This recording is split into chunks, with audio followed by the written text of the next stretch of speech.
There was a kind of a dichotomy in the ancient Hawaiian universe between the realm of people and the realm of the gods. The Wau Kanaka was the realm of people. Kanaka is a person in Hawaiian. And that was in the lowlands, next to the sea, next to your agricultural fields and your house. And the Wauakua, the realm of the gods, was in the uplands, where that which grew was not as a result of human effort. It was a result of a higher power.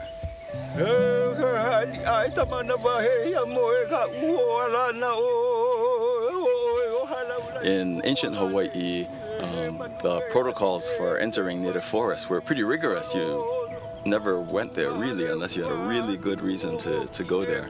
One would leave the comfortable realm of people behind, enter into the realm of the gods essentially, and ask permission to enter. This would be accompanied by chant.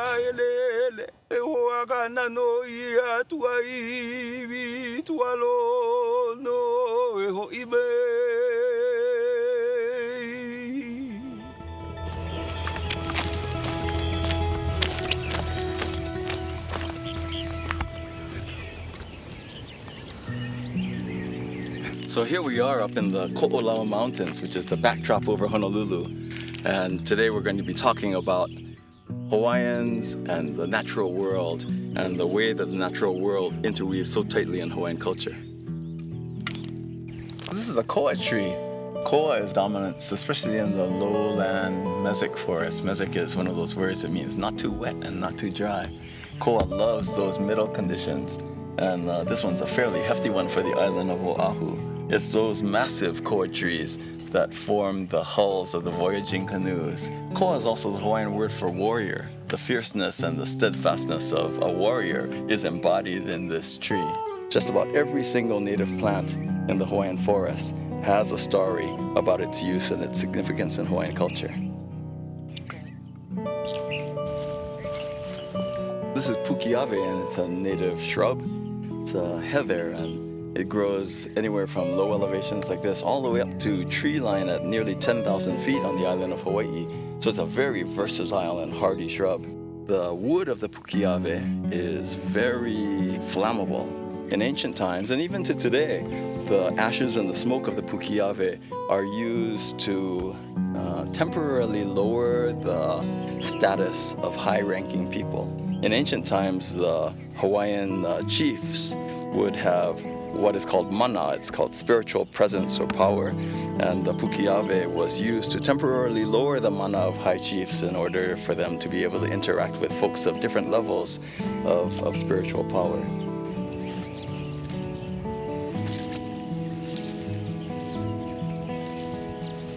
We've run across one of the most famous trees in the Hawaiian flora. This is sandalwood. It was one of the first economic crops in Hawaii. One of the interesting things about Hawaiian plants is that they're usually full of pigments. This one might yield a really nice orange brown or yellowish brown dye. So I'm going to take some of these cuttings and see what I can make of it a little bit later.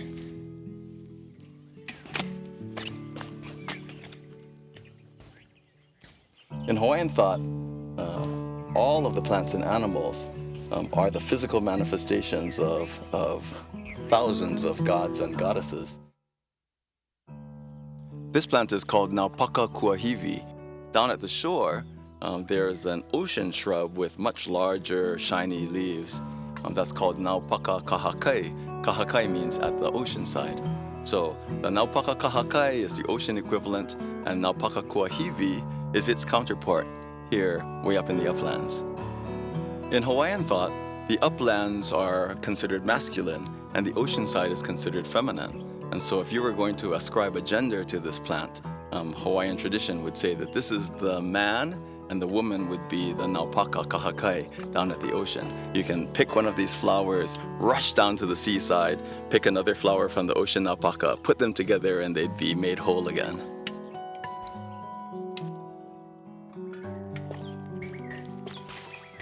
Here we have pala'a. It's one of the favorites for lei making. For all its delicate features, if you pick the pala'a, it will maintain this fresh green look for days if you treat it right. The Ohi'alehua, which is the name of this tree, is named for its flower, the lehua. The lehua is the intensely red blossom of the Ohi'alehua tree. Ohi'alehua is the dominant tree in Hawaiian wet forests. The blossoms are beautiful to look at, quite delicate though. This is the symbol of the volcano goddess Pele. And so if you're hiking in the forest, picking a lehua is actually a fairly dangerous thing to do. The Ohi'alehua is the main tree in Hawaiian wet forests, and so it's essential in our watersheds. Our watershed forests are why we have such high quality water in Hawaii.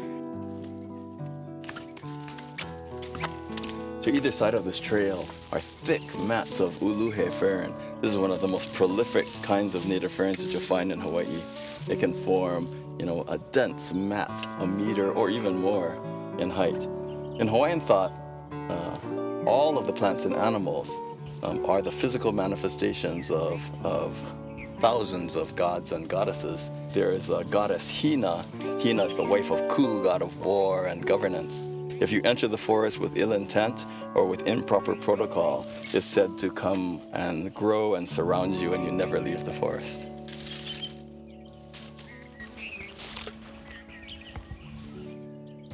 Over here, we're literally just a few meters away from what was extremely rich and beautiful native forest. And we see the dark side of Hawaiian forest now. In an environment as benign as Hawaii, whenever you bring in a new species and it finds a niche that it likes, without its natural enemies in place, it can proliferate without control. It's a very sad thing, and it's one of the major threats to our native Hawaiian forests. I find myself, whenever I'm working in a remote area doing conservation biology, surrounded by the native plants and animals that I know had cultural uses by ancient Hawaiians and that still have powerful significance to me personally today. We're talking about an island system that had millions of years to evolve before the first people got here, the ancestors of Hawaiians.